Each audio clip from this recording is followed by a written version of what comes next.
Salam, salam la famille Outsider, j'espère que vous allez bien, vous êtes en paix et en santé là où vous êtes dans le monde. On se retrouve encore une fois avec Willou, on vient de sortir d'une grosse semaine de Ligue des Champions. Comme j'ai eu l'occasion de dire tout à l'heure dans la vidéo qu'on a eu l'occasion de faire sur le retour un peu de ce qui s'est passé cette semaine, que je vous invite à aller voir, c'est le professionnalisme qui m'a ramené ici Willou. C'est parce que je suis un pro. Non, C'est bien. franchement, c'est parce que Ça je suis un t'honore. pro. Non, c'est pas... Voilà, c'est tout. Sinon, en réalité, j'avais envie de tout claquer et de me barrer. Parce que après ce qui s'est passé cette semaine, voilà, j'avais le cœur brisé. J'ai eu le cœur brisé. En fait, tu sais, c'est en slow motion. Le 1-0, là, tu vois le temps avancer. À un moment donné, tu sais, en fin de rencontre, pour ceux qui ont vu le match, ils sauront de quoi je parle. Tu as une frappe de Odegaard. Le ballon est sorti par Neuer, l'arbitre ne donne pas corner. En fait, nous tous, je suis là, j'ai envie Elle est de même déviée pleurer. avant ça, je crois, par Delirte. Ou d'ailleurs, genre, elle est Merci, sortie, elle est merci, déviée deux fois. merci, merci, merci, merci. Deux fois. Le défenseur la touche, le gardien la... Même Neuer, il est surpris. Neuer, il tient le ballon, il est comme... Ouais, Qu'est-ce ouais, que je fais? exactement. J'ai mis cette image, je viens de faire l'analyse et il regarde tout penaud autour de lui, genre, ok, bon, bah, 6 mètres. Ouais, ouais.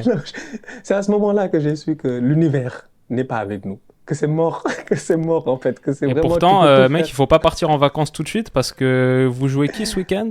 Les Wolves et après, c'est Chelsea mardi. Hein. Ouais, Et après, après on c'est joue Tottenham. Chelsea, merde, et après on joue Tottenham la semaine prochaine. Et Tottenham, ils n'ont pas de match là pendant tout ce temps-là. C'est Pendant, vrai? pendant 10 jours là. Ouais, ouais, ils n'ont pas de match. Ils n'ont pas de match là. Pendant 2 semaines là, ils sont en préparation D'accord. de match contre nous, si je ne m'abuse. Je pense qu'ils n'ont aucun match. Donc voilà, c'est la vie qu'on mène en ce moment. C'est la vie Ouais. qu'on vit. D'ailleurs, j'avais une question là à te Mhm. poser d'ailleurs, parce que j'ai un oncle là qui m'a posé une colle cette semaine et mon oncle du fan du PSG, parce que maintenant, comme il est heureux On le maintenant, tu salue. vois, il fait le, voilà, il fait le Le malin. malin. Il nous fatigue dans tous les cas. Lui, il est convaincu que cette année c'est la bonne, comme chaque année, mais j'ai l'impression que cette année, peut-être, il n'a pas tort. Il m'a posé une question, ça m'a tué. Il me dit, il y a un seul joueur. Putain, j'ai réfléchi en plus, la réponse elle est évidente, mais je ne l'ai pas vue. Un seul joueur dans l'histoire à avoir joué avec Messi, Neymar, Haaland, Cristiano et Mbappé. Hmm. Messi, Neymar, Neymar, Cristiano, Haaland, Haaland. Cristiano et Mbappé. Voilà, Ok. il y en a un seul. J'étais là, j'ai réfléchi dans tous les sens, mais je ne l'ai pas eu. Finalement, quand j'ai eu la réponse, Ah, j'étais deg. non. Attends, s'il a joué avec Ronaldo et Messi, ça veut dire que c'est un Argentin ou un Portugais, je pense. Écoute, non, vas-y, dis. Tu sais pas, hein? Ça, c'est le genre de truc où il faut se poser un C'est moment. C'est toujours non, c'est compliqué, pas ça. un Argentin, c'est pas un Portugais. Parce que moi, il y a plein de gars qui me sont venus en tête. Tu penses directement, tu dis Sergio Ramos. Non. Dani Alves, tu dis, ok, Dani Alves, il a fait Juve, machin, tout ça, avec. Tu dis Cristiano, peut-être que non. Après, c'est difficile, c'est difficile. Moi, c'est Haaland qui m'a posé problème. Ouais, c'est ça, C'est Haaland, ouais. Haaland qui a foutu tout le bordel dans cette Ok, affaire-là. mais C'est c'est Haaland. Haaland, genre Dortmund, peut-être, alors. C'est possible, peut-être. C'est quoi son poste? Défenseur.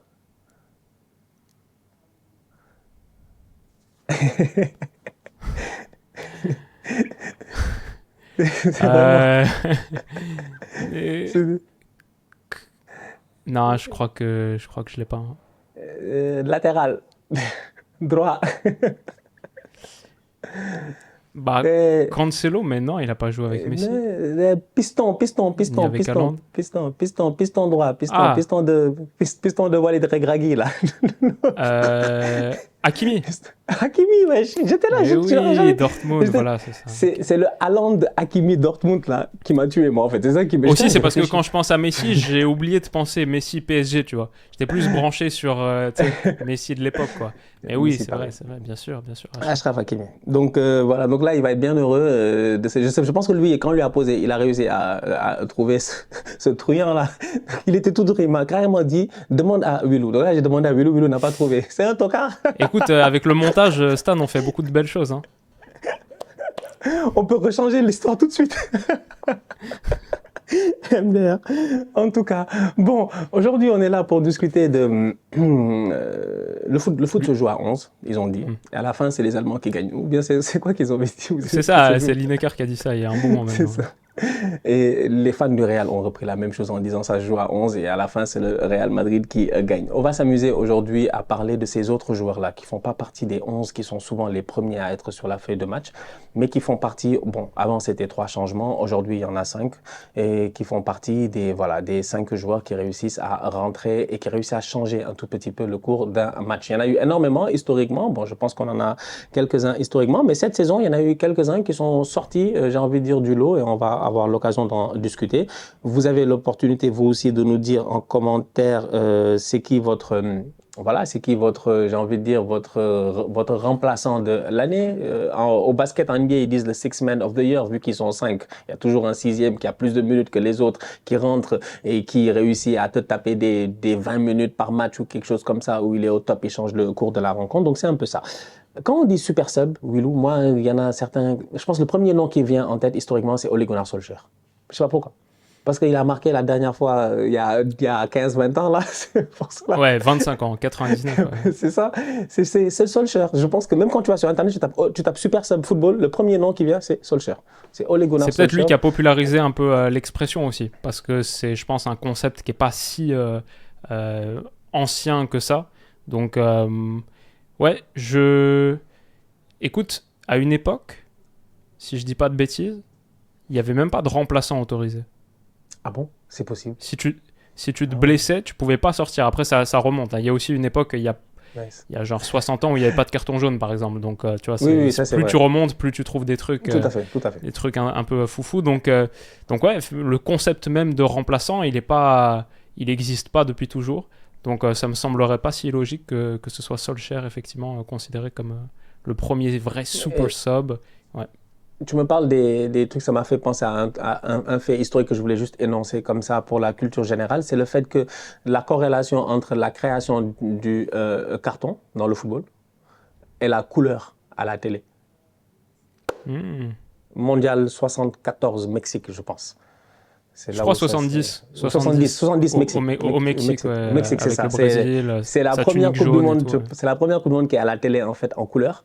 Et je pense. Et là, les cartons commencent à faire du sens là maintenant de pouvoir montrer qu'il y a un jaune, il y a quelque chose, etc. Et tout. Donc j'avais lu ça à un moment donné. Donc oui, écoute, cette année, il y a des gars qui se sont gérés, franchement. Historiquement, effectivement, comme on dit, Ole Gunnar Solskjaer. Je me rappelle de Chicharito aussi. Chicharito qui a été un... Tu sais, c'est des gars que peut-être les gens ils vont même oublier. Moi j'aime bien ce genre de vidéos là parce que des fois ça me rappelle des boys. Et Javier Hernandez. Javier Hernandez a joué au Real, il a joué à Manchester, il a joué que dans les grands clubs lui. C'était Morata avant Morata. En plus, en tant que Mexicain, avec l'euphorie qu'il y a là-bas, les centaines de millions de personnes, c'était la grande star. Non, franchement, c'était une vraie légende, ce Chicharito là. Donc du coup, bon, je m'amuse un tout petit peu cette saison. J'ai envie de dire que en termes de six men, si je dois faire un top 3, un top 4, un top 5, je vais m'amuser. Je pense qu'il y a un nom que je vais mettre sur la liste. Premier nom, c'est mon boy d'Arsenal, c'est Trossard. Je pense qu'il remplit ce rôle-là. C'est pas un joueur à qui on donne souvent 90 minutes cette saison en première ligue. Il a souvent ses 25-30 dernières minutes, souvent en remplacement d'un Martinelli sur le côté gauche. Ou de temps en temps, en début de saison, on a eu l'occasion de le voir dans cette position de numéro 8, venir faire des remplacements et tout. Franchement, Trossard, il est efficace, il est pertinent. Il a marqué pas mal de buts cette saison, des buts décisifs. Donc ouais, moi je dirais que dans cette catégorie-là de joueurs qui sont sortis du banc, et encore là, aujourd'hui, tu vois, tout à l'heure, on en parlait dans l'autre vidéo en se disant à quel point le foot est basé sur des statistiques aujourd'hui que sur des chiffres. Tu as des boys qui sortent du banc, pas forcément pour marquer des buts, mais des fois pour te permettre de tenir un score aussi, tu vois, ou permettre de stabiliser ton jeu. Donc, mais je trouve que Trossard, il englobe un tout petit peu tout cela. Carrément. Et c'est pas, voilà, ça se voit que c'est un achat à 25 millions que tu es allé chercher où est-ce qu'on est cherché à Brighton. Tu vois, c'est pas un achat à 70 pour qu'il mène ton attaque et qu'il mette 40 buts saison. Mais tu sais que lui, s'il sort du banc, il peut t'amener quelque chose de pertinent, beaucoup plus qu'un Eddie Nketiah ou un Reiss Nelson. Et Leandro Trossard, c'est 16 entrées en sortie de banc cette saison en Première Ligue. 16 fois il est rentré. C'est un des joueurs qui l'a le plus fait en PL. Et il est le joueur qui a marqué le plus de buts en sortie de banc. 4 sur ses 16 matchs. en Première Ligue, 359 minutes au total. Donc ouais, il est totalement pertinent là-dedans. Et Leandro Trossard, il correspond exactement à ça. C'est le gars, peut-être pas suffisamment fort pour être systématiquement dans ton 11, en tout cas dans le 11 d'une équipe qui postule au tout dernier tour de la Champions League, qui veut gagner la PL, etc. Mais en tant que 12e homme, le premier gars que tu fais rentrer quand tu as besoin d'aller chercher un score, ou même parfois à 2-1 ou quoi, ouais, Trossard, ça me va très très bien. Si je regarde la PL, les joueurs qui ont fait le plus d'entrées cette saison, le numéro 1, c'est un joueur de Liverpool. Ça ne m'étonne pas. Ça ne m'étonne même pas, en fait. J'allais te dire Liverpool. Ouais. Parce que... Et tu dirais qui ? Il y a 2 joueurs de Liverpool dans le top 3. Salah, il est titulaire. Darwin, cette année, ça va. Gakpo est 3e, effectivement, avec 18 entrées. Non, 18 je te dis, c'est une dinguerie. Lui, Klopp, il fait tourner de ouf. Au milieu. Et celui qui a fait le plus d'entrées, il est à 22 entrées. Il y a le boy là. Il y a le boy l'autre. Comment il s'appelle putain, t'as pas un défenseur là? Non, c'est un milieu. Oui, donc c'est l'autre. Pas Curtis Jones. Harvey Elliott. C'est ça, exactement. Non, c'est Harvey Elliott. Tu connais très bien ta PL. Je connais trop ma PL. Et l'autre, j'allais dire, c'est le défenseur là. Comment il s'appelle mais je pensais que c'était lui même qui est à gauche, qui est à droite, le grand là. J'ai oublié son nom. Qui dépanne de temps en temps en position de latérale, que ce soit à gauche ou à droite, qui est à Liverpool depuis des années, presque, je pense même formé à Liverpool. Nous avons ici Monsieur Joseph Gomez, Joe Gomez. Je pensais à Joe Gomez en me disant, je pensais que Joe Gomez avait eu quelques rentrées aussi et tout. Mais ouais, ça Après, le truc, c'est que les défenseurs sont assez bas dans ces classements parce que les défenseurs font moins d'entrées en cours de match en général. Peut-être que Joe Gomez, il fait 50% des matchs titulaires, et donc il a un peu ce truc super sub, genre. Mais c'est plus soit il joue totalement, soit il joue pas. Mais ça, tu vois, genre là, si je regarde le top classement, là, il y a Elliott, Gakpo, Beto, Woodrow, Nketiah, Trossard, Duran, Ouattara, Brune Larsen, Zaniolo, il n'y a quasiment que des attaquants sur ceux qui sont le plus centrés, Wilson, etc. Et je me permets de dire que dans cette liste d'attaquants-là, bizarrement, il y en a un autre donc d'Arsenal, Nketiah, qui rentre beaucoup, mais qui n'a aucun apport. Bon, ça, c'est quelque chose qu'il faudrait que ce soit clair, quoi. Genre, je pense quand même... Un but sur 17 entrées. Non, franchement, il ne sert absolument à rien, lui, quand il rentre. Je te dis, il a mis un triplé face au dernier du championnat. Jusqu'à présent, ils sont en train de surfer là-dessus. Là-bas. Yeah, you remember, yeah, for Sheffield, yeah, he scored 3 goals. Bon, des fois, je vais à Londres, les gars, ils m'exaspèrent. Bon, tu parles avec 2 secondes, j'ai envie de leur dire, mais c'est normal qu'on soit à ce niveau-là. Encore. Mais oui, il y a des joueurs quand même très, très intéressants. J'aime bien. Et tu sais, moi, ça me permet de parler d'un deuxième joueur que j'avais dans ma liste, au-delà de Trossard, ce qui me ramène un peu à Harvey Elliott, c'était Fermin Lopez du Barça, qui je trouve que cette année, en fait, pas en termes de statistiques, mais juste en termes d'apport, en fait. Tu vois, il y a des gars qui rentrent dans des matchs parce que Harvey Elliott, il a marqué. Je suis convaincu qu'en rentrant, il a mis, je me rappelle, il a au moins 2 buts. Minimum 2 buts en rentrant là, durant le truc, parce que il y en a un que j'ai en tête. Donc, je suis sûr qu'il en a mis un autre, le Harvey Elliott.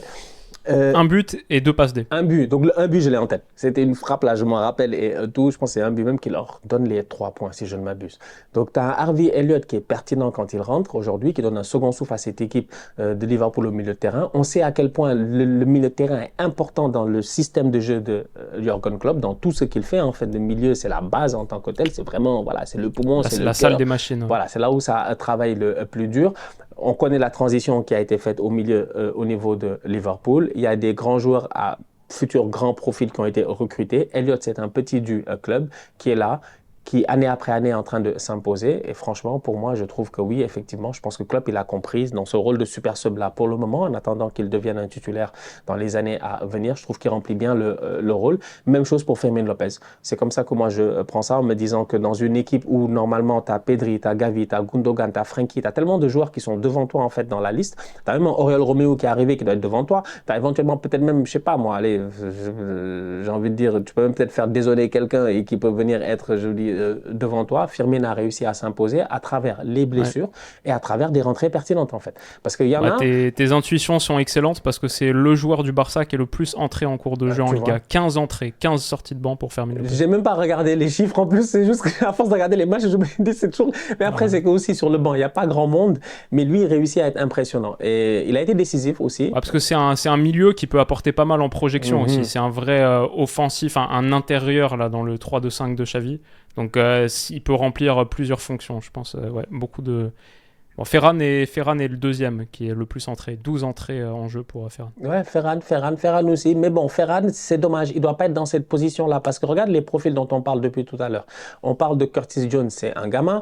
On parle de Firmin, c'est un gamin. On parle de Trossard, c'est un boy qui a un certain âge et tout. Mais qui, on sait que dans le profil de l'équipe dans lequel il est, il n'a pas été recruté pour être titulaire sur le long terme. C'est un recrutement de janvier quand même, Trossard. Il faut s'en rappeler. C'est parce qu'on voulait prendre les Moudric et tout ça qu'on n'a pas eu, que ça n'a pas marché, qu'on allait se rabattre sur Trossard. Donc, c'est des profils qui sont différents. Ferran devrait être un profil, normalement, on devrait être là en train de parler Player of the Year. Wesh, tu me parles de Six Man of the Year. Et alors, en Liga, on a fait le Barça, le joueur du Barça qui est le plus entré en cours de jeu. Pour le Real, et bonus pour l'Atleti, si tu l'as. Le Real, moi, j'étais parti sur un Brahim Diaz. C'était sur lui que j'étais parti en me disant, je pense que Brahim a fait pas mal de rentrées. Bon, en tout cas, si je devais dire un super sub all c'est pas Brahim, mais il est pas loin, je pense. Si c'est pas c'est Rossellou. Brahim, ouais, c'est Rossellou. C'est évident, c'est Rossellou. C'est Rossellou qui rentre à chaque match. Miskin, il rentre 10 minutes à chaque match, lui. 18 entrées. Et aucun but en Liga sur ses entrées. Zéro but. Donc ça se voit aussi que c'est peut-être un joueur qui... Moi, j'aime bien ce genre de chiffres-là. Peut-être un joueur qui a besoin de prendre le tempérament du match dès le début du match, en fait, de vivre. Parce que tu sais, super sub, c'est un boulot. Hein. Tu sais, en réalité, on s'en rend pas compte, mais le gars qui est assis sur le banc, quand tu es assis sur un banc de touche, parce que c'est des questions des fois que moi j'ai envie de poser à des joueurs de foot, tu vois, je me dis, je sais pas si j'aurai l'occasion d'avoir quelqu'un d'autre en entrevue d'un calibre d'Aliou Cissé qui truc, mais si un jour j'en ai, mais il y a des questions que j'ai envie de te poser, c'est quand tu es sur le banc, tu fais quoi? Tu te tournes les pouces, tu rêves, tu penses à ton dîner, tu penses à tes vacances, tu penses à quoi? Non, tu analyses, tu regardes ton adversaire, tu regardes les faiblesses de l'autre, tu dis, mais attends, mais moi, mon coéquipier, depuis tout à l'heure, il essaie d'aller à droite, mais le latéral est fort à droite, peut-être qu'à gauche c'est des trucs, peut-être que machin, peut-être que si je plonge là-bas, c'est des trucs, donc tu observes pour que quand tu rentres, en 30 secondes, tu tues le game. En fait, c'est vraiment, tu es le sniper du game. Écoute, je pense que si tu veux avoir cette information, il faut que tu te mettes à l'espagnol ou que tu ailles faire un petit voyage en Colombie et tu vas parler à Luis Muriel. Ouais. Et tu vas demander à Luis Muriel comment lui, il analysait. Parce que sur ses 12 années passées en Serie A, 143 sorties de banc. Personne n'a fait plus, mais genre personne n'est même proche de ça. Le gars a fait plus de sorties de banc que de titularisation dans sa carrière. Sur les 143 sorties de banc, 27 buts, 10 passes D. Total énorme pour Muriel. Et ça, c'est à Lecce, Udinese, Sampdoria, Fio, Atalanta. Il a joué dans 5 clubs en Serie A, même si on pense beaucoup à l'Atalanta. Ah ouais. C'est à lui que tu dois demander. Non, c'est un boulot à temps plein. Je pense qu'il faut être très fort, il faut être très intelligent. Tu sais, une équipe, ça prend beaucoup de différents profils. Mais ce profil-là, en tant que tel, moi, c'est un profil que je respecte beaucoup. Hein. Il y a des gars, ils n'ont pas besoin de beaucoup de temps, ils ont besoin de 10 minutes. Eux-mêmes, il y en a même, je pense que même ça les arrange. C'est pas trop te fatiguer. 90 minutes, c'est long. J'ai pas besoin de 90 minutes pour marquer un but. Moi, si j'avais cette skill-là, je serais ce genre de joueur. Je te jure. Même pas me fatiguer. Vous allez dire pour moi, coach, j'ai pas besoin de 90 minutes. Moi, laisse-moi, je regarde le match. Donne-moi 15 minutes, je tue le game, je rentre chez moi. Mais c'est dingue quand même pour Rossellou parce qu'il a quand même cette saison en Liga 8 buts. Donc c'est pas déshonorant. Mais aucun en sortie de banc. Donc c'est pas vraiment le super sub que tu voudrais. Alors qu'on l'attend là-bas. Il a été recruté principalement, j'ai envie de dire, après, normalement. Plutôt pour ça. Ouais. Il a été pris plus comme une doublure de Mariano Diaz qu'une doublure de Karim Benzema. C'était un peu plus ça l'idée à la base. Miskin. Mariano. Est-ce que tu as celui de l'Atleti? Tu nous as donné Rossellou, bien joué. Celui de l'Atleti. Madrid, le boy qui est le plus rentré en cours de rencontre. C'est pas le boy Riquelme? Non.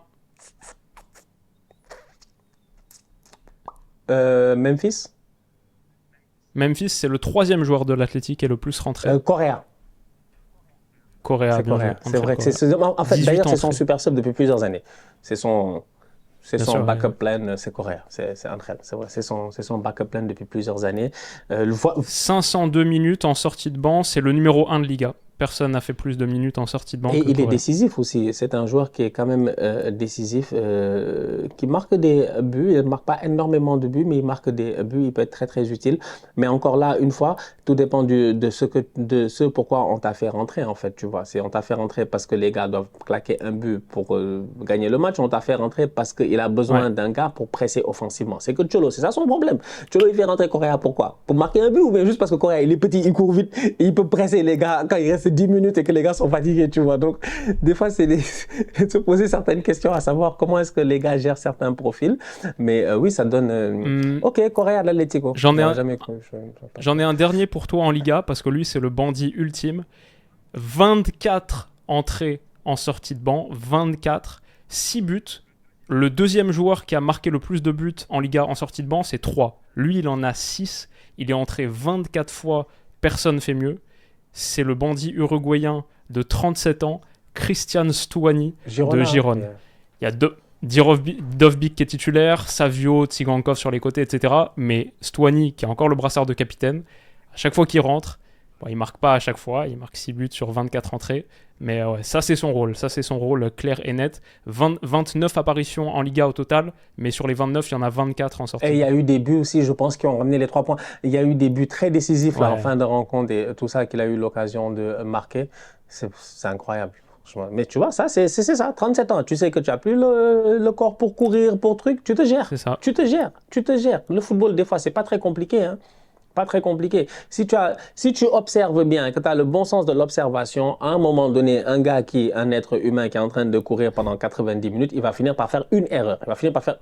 Où il y a un moyen de le faire disjoncter une fois. Et c'est là où tu en profites. Stuani, il marque le but de la victoire contre le Betis il y a quelques semaines dans le temps additionnel. Il marque 2 buts. Les 2 buts contre Valence en 11 minutes. Girona perdait 1-0. Il entre à la 80e. Il marque 82, 88. 2 buts de Stuani. Et Girona, ils sont encore 3e, non ? Girona, ils sont... ouais, il me semble. Hein. Jusqu'à preuve du... Ils sont 3e, ouais, avec 4 points de plus que l'Atleti. Jusqu'à preuve du contraire, ils sont... Ils sont à 5 points du Barça. Barça. C'est toujours possible. Hein, ils peuvent toujours... Mais bon, ça m'étonnerait là. Il reste 7 matchs. Il reste quand même 7 matchs. Et puis il y a un classico ce week-end. Miskin, un classico qui n'a pas trop de buzz. Finalement, les classicos avec plus de buzz, les pauvres viennent d'être éliminés de la Ligue des Champions, ils vont se taper un classique. Une pensée aux supporters barcelonais en ce moment. C'est pas facile. Sacré semaine. Franchement, ça n'a pas été simple pour eux, Miskin. Ils étaient pas loin à un carton rouge près. En parlant de Super Sub, donc ouais, moi j'étais vraiment sur 3 profils cette année que j'ai trouvé assez intéressants. Il y en a d'autres que tu as dit qui sont aussi intéressants. Après, ça dépend aussi de ce que tu joues. Tu vois, qu'est-ce que tu joues dans le classement en fait? Est-ce que tu joues le haut du classement? Tu joues le bas du classement? Est-ce que tu joues la relégation? Est-ce que réellement, tu vois, quel est l'impact que ton Super Sub il a? Et bien sûr. Tout. Mais ouais, moi j'allais sur Trossard, Firmino Lopez, j'allais mettre Brahim Diaz, mais comme tu me dis, effectivement, Joselu, il est beaucoup rentré, mais il n'a pas mis de but quand il est rentré, il n'a pas été très très efficace, tu vois, alors que Brahim, quand il est rentré plusieurs fois, il a été efficace, et c'est même comme ça finalement qu'il a réussi à prendre une place de demi-titulaire, tu vois, j'ai envie de dire, parce que le Real, ils n'ont pas un 11 de départ, ils ont presque un 12 de départ en fait, tu vois, ça dépend juste de comment ils vont se gérer et tout. Donc, ouais, ça donne des profils assez intéressants. Défensivement, j'en ai pas trouvé. J'ai pas trouvé le joueur qui... genre comme Eder Militao. Tu as vu Eder Militao, comment on l'a préparé pour les 10 minutes là qu'il a joué face à Manchester City. ça fait 3 matchs d'affilée au Real que Militao, ça va, hein, il est guéri, il n'a aucun problème, il mange bien, il dort bien. Mais il joue que 5 minutes. Ancelotti, la dernière fois, il a mis jouer 5 minutes. Avant, le match avant, il a fait jouer 5 minutes. Il te fait jouer que 5 minutes. Parce qu'il savait que face à City, là, à un moment donné, Militao allait rentrer 5 minutes. Il est rentré 5 minutes pour juste tenir. Et tout. Donc, ce genre de profil-là, bon, on en trouve moins, mais c'est certain qu'il y en a quand même. Des joueurs qui, défensivement, tu les fais rentrer en fin de rencontre, soit un milieu défensif ou un défenseur central juste pour tenir la baraque, quoi. C'est sûr que Cholo, il en a. Ouais, c'est sûr. Bah, comme les joueurs défensifs brillent moins sur leur sortie de banc parce que quand tu rentres, c'est les rentrants qu'on retient, c'est ceux qui font la différence. Le match était différent avant qu'ils viennent et c'est ceux qui font la différence positivement. Un défenseur, il peut arriver, il peut se craquer, etc. Mais c'est rare qu'un défenseur entre à 20 minutes de la fin et qu'il marque le but de la victoire et qu'il rentre dans la légende, etc. Le super sub, c'est peut-être pour apporter un truc en plus, super, plutôt que conserver un truc qui est déjà acquis. Moi, j'ai encore quelques noms à te proposer. Hein. J'ai, je pense, au moins 2 personnes qu'il faut considérer dans la discussion du super sub de la saison. Le premier, c'est un ami du Bayern qu'on n'a pas vu hier. Ami du Bayern. Mais le gars a joué dans 32 matchs du Bayern cette saison, quand tu mets Bundesliga et Ligue des Champions confondus. Sur les 32 matchs, une seule Ah ouais. titularisation. 31 fois, il est rentré en sortie de banc. Il a C'est un marqué combien de attaquant. buts? Non, mais on sait c'est qui, c'est Maxime, c'est Si. le cousin. Matisse, Oui, oui, c'est c'est ça. Mathys Tel. J'allais dire Maxime Tel. Mathys Tel. C'est ça, c'est Mathys Tel. 6 buts et 4 passes D sur ses entrées. Ouais. 31 Ouais, il a sorties de été. banc. J'ai pas vu C'est vrai plus. que lui, il est. Ouais. D'ailleurs, il reste ou il part? C'est une question que je me pose en fait. C'est un boy Je me comme suis- ça en fait, tu le gardes ou est-ce qu'il peut faire le saut vers un autre club de... Parce que moi je me dis, ben, le boy, il est temps qu'il aille dans un club de... En fait, qu'il fasse le contraire en fait. Lui, il faut qu'il aille lui à Leipzig, il aille faire sauter les... Alors, il a signé une prolongation Oui, il y a oui, un oui. mois jusqu'en Ouais, j'ai 2029. vu. Donc C'est il pour va ça que j'ai rester. dit, mais là, tu fais quoi? Tu l'envoies en prêt? Parce que, je veux dire, pour moi, il joue pas assez pour le potentiel qu'il a. Il a la capacité aujourd'hui à son âge de pouvoir jouer 38 matchs de saison dans un championnat. Ouais, Après, faut c'est pas l'envoyer intéressant. dans un championnat où ouais. tu vas le pourrir. Donc, envoie-le en Allemagne, envoie-le à Leipzig, envoie-le à machin, envoie-le quelque part où il va aller claquer 25 buts saison, je sais pas. Je crois que le Bayern, ils sont pas très très chauds pour aller envoyer des joueurs en prêt à des clubs rivaux en Bundesliga. Quand ils ont situation. vu ce qui s'est passé avec Stanisic, Oui, à Leverkusen. Stanisic cette À saison, Leverkusen. là il y a un titre à aller reconquérir. Donc non, je pense pas qu'il va être prêté en Bundes. Mais honnêtement, pour le Bayern, il est utile. Comme on a dit, il y a 10 contributions décisives sur ses sorties de banc. Genre Tourelle, moi si je suis Tourelle, l'idée c'est pas de me séparer Oui, des mais gars. Bon, c'est Tourelle, il plutôt sera par pas là la rapport au saison petit. prochaine. Mais C'est le gars qui lui-même, arrive, personnellement, son évolution, Ouais. tu vois.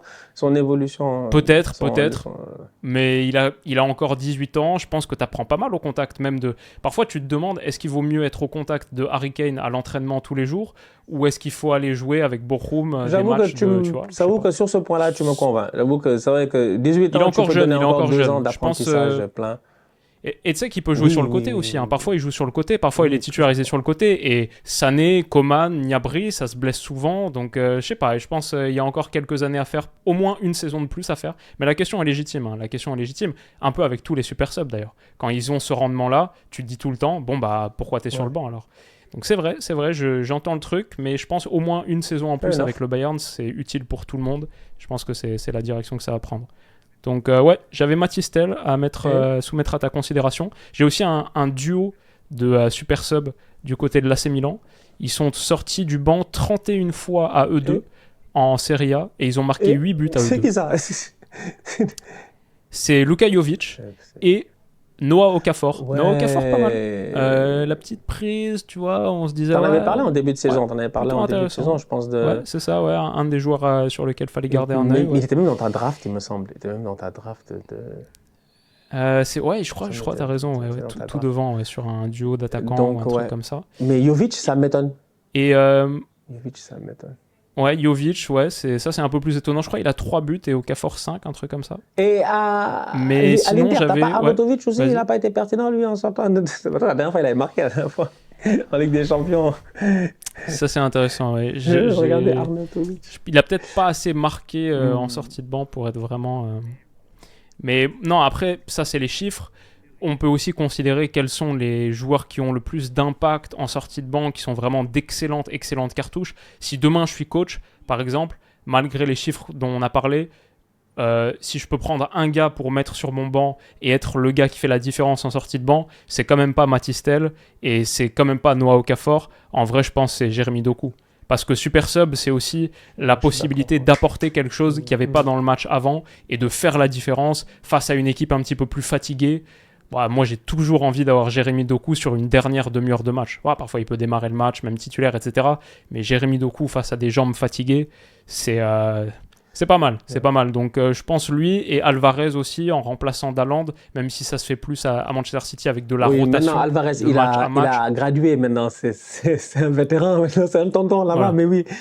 C'est quoi après le bloc, entre le Glock et le et la K47, Je te il y a dis, quoi, c'est une c'est- très bonne question en fait. Faut essayer Le Uzi, de un voir peu. en fait. Faut essayer de voir où est-ce que le boy, on va le mettre dans l'entre-deux là. Mais là, vraiment, là, c'est plus un Glock là. Là, maintenant, il est passé de la cheville jusqu'à la taille là. Il a eu un upgrade. On le respecte. On le respecte. Attends, je crois que je suis tombé sur une stat folle.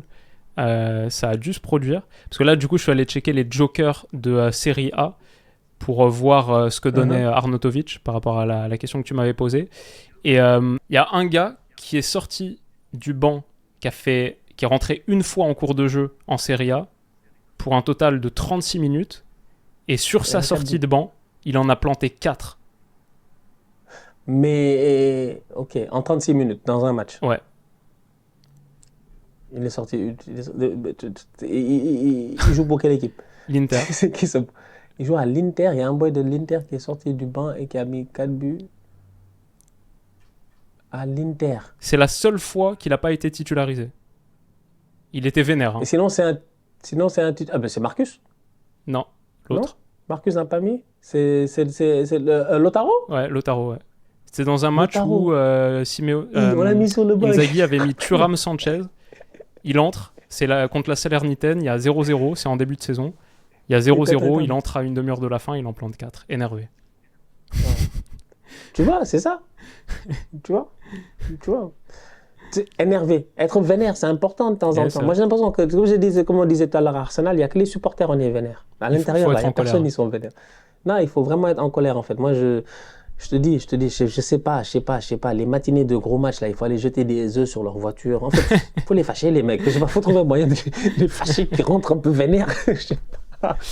Un peu des œufs et de la farine, là. Et j'ai un dernier nom pour toi, ça c'est vraiment le dernier, parce que c'est en dehors des 5 championnats majeurs, donc j'avoue, j'avais pas du tout suivi le truc. C'est au PSV Eindhoven. Le PSV Eindhoven de Peter Bosz qui a tellement roulé sur le championnat néerlandais. Il y a un petit Américain de 21 ans qui s'appelle Ricardo Pepi.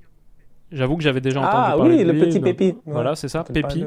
21 ans, il a joué 34 matchs cette saison avec le PSV, mais il a été titularisé 2 fois seulement. Donc c'est vraiment, lui, c'est le super sub ultime. Et sur ses entrées, il a marqué 9 buts et donné 2 passes décisives. Voilà, ça c'est chaud. Ça c'est un super sub. Il fait partie de ces jeunes. Il vient de quitter la MLS il y a 1 an peut-être, ou un truc comme ça, si je ne m'abuse. Je pense que ça fait pas trop longtemps. Il n'est pas passé par l'Allemagne, lui, d'ailleurs, le petit. Vite fait, juste pour être double check si je ne m'abuse, mais il me semble qu'il a eu un. Augsbourg, ouais, t'as raison. C'est ça, il est passé, c'est ça. Il a quitté les. Non, je me rappelle.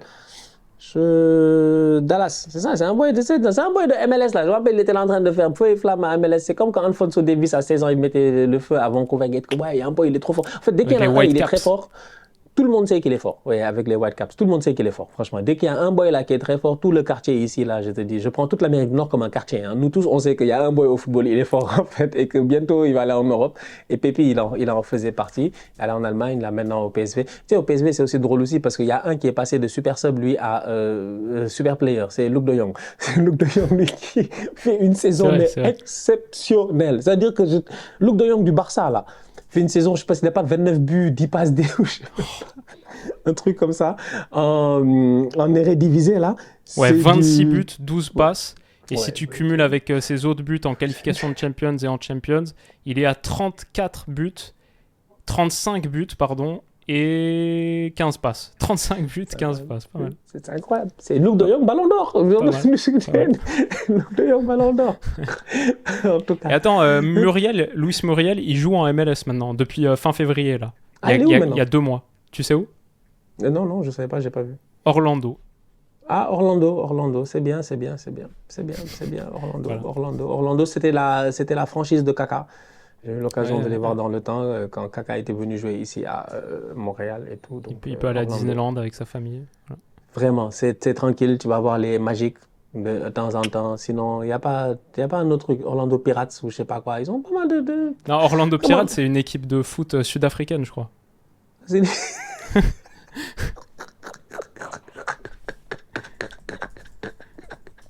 Ouais, c'est ça, ouais. Tu sais, en Afrique du Sud, ils ont des sacrés noms. Moi, j'aime beaucoup. Les Golden Arrows, les Orlando Pirates, les Mamelody Sundowns, Kaiser Chiefs, magnifique.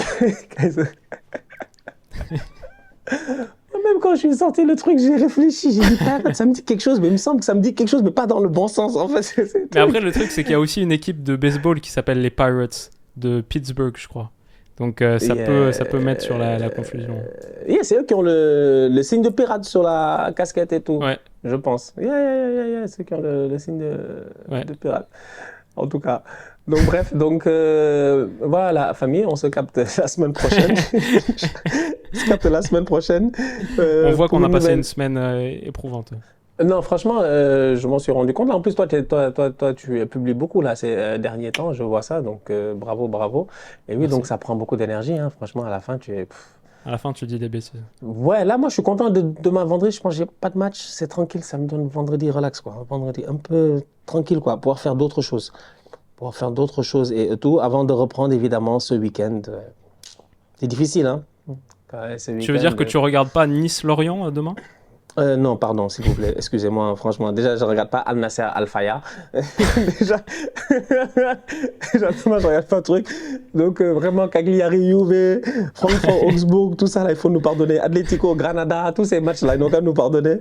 Nous, on se recapte samedi ici pour Manchester City, Liverpool en demi-finale de FA Cup, en espérant que. Je sais même plus quoi espérer, en fait. C'est qu'en fait, moi, je m'en fous, en fait, que le meilleur gagne.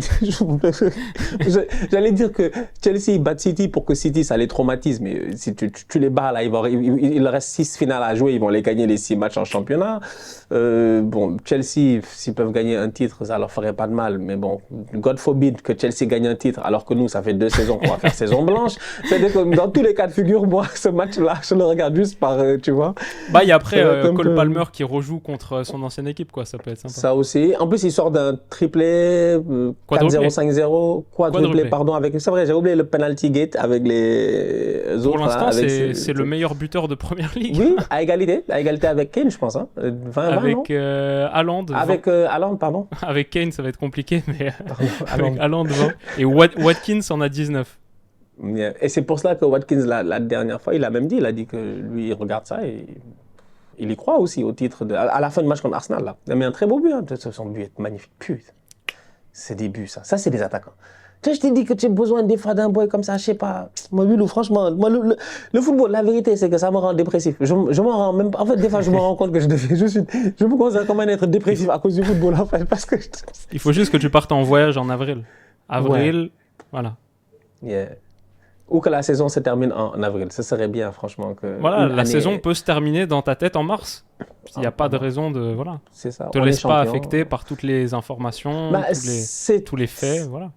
C'est très frustrant de te dire que, encore une fois, ils n'ont pas été premiers depuis le mois de novembre.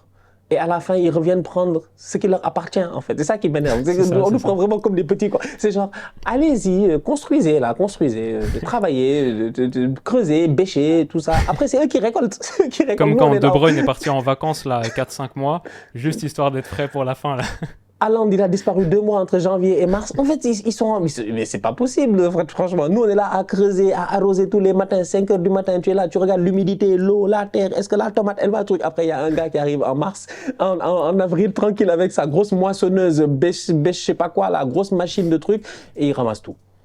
Et toi, tu es là, pauvre paysan. Après, vous avez un meilleur goal average qu'eux. Hein. Il suffit juste qu'ils fassent match nul et que vous gagnez un match, et vous repassez devant. Ils se déplacent à Brighton, leur prochain match de PL. Jeudi prochain, c'est pas facile. Tous mes espoirs sont bizarrement sur l'ennemi. Tottenham, 37e journée. Voilà. Ça se passe vraiment... Pour moi, s'il y a retournement de situation, ça se passe à la 37e. Ça se passe à la 37e. Je pense pas que ce sera contre Forest, les Wolves, Fulham. Non. En tout cas, c'est pas là-dessus qu'il faut miser. Après, c'est Brighton et Tottenham. Brighton et Tottenham. Donc, on va voir. Et c'est drôle parce que Tottenham 37e, c'est la même que Arsenal United 37e, je pense. C'est la même journée. Je pense que ça donne une grosse journée, en fait, où je pense que voilà, si vraiment, hein, mon Dieu, si tu es avec nous, c'est maintenant. C'est maintenant. 37e journée que tout se passe là-bas. En tout cas, la famille, on se capte très bientôt pour de nouvelles vidéos. N'oubliez pas d'aller sur la chaîne de Wilou pour un récap de tout ce qui s'est passé et aussi une projection sur les demi-finales de Ligue des Champions. Sinon, d'ici là, on continue à liker, on continue à partager, on s'abonne. On est ensemble, on reste en santé, c'est le plus important. Tous outsiders. Ciao, ciao.